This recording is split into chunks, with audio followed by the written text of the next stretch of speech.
గాంధీ భవన్లో నిర్వహించిన మీడియా సమావేశంలో రెవెన్యూ శాఖ మంత్రి పొంగులేటి శ్రీనివాసరెడ్డి పలు అంశాలపై మాట్లాడారు. ప్రజాప్రభుత్వం ఏర్పడిన తర్వాత మంత్రులతో ముఖాముఖి కార్యక్రమాలు నిర్వహిస్తున్నామని తెలిపారు. గత ప్రభుత్వ హయాంలో ప్రజల సమస్యలకు సరైన పరిష్కారం దొరకలేదని విమర్శించారు.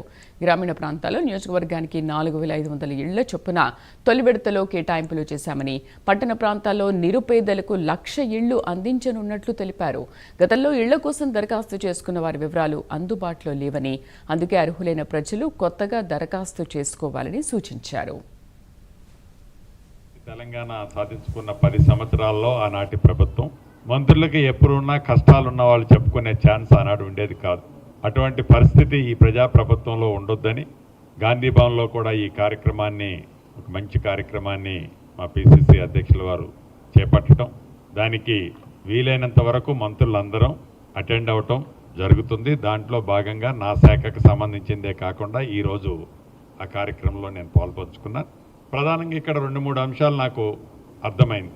ఇల్లు, పేదవాడి ఆత్మగౌరవానికి చిహ్నంగా ఒక ఇల్లు కావాలనే ఒక ఆలోచన ఏదైతే ఉందో, ఇందిరమ్మ ప్రభుత్వమే ఆ ఆలోచన నెరవేర్చుదని ప్రగాఢ విశ్వాసము, నమ్మకము ఈనాడు తెలంగాణ రాష్ట్రంలో రూరల్తో పాటు అర్బన్లో కూడా ఉంది.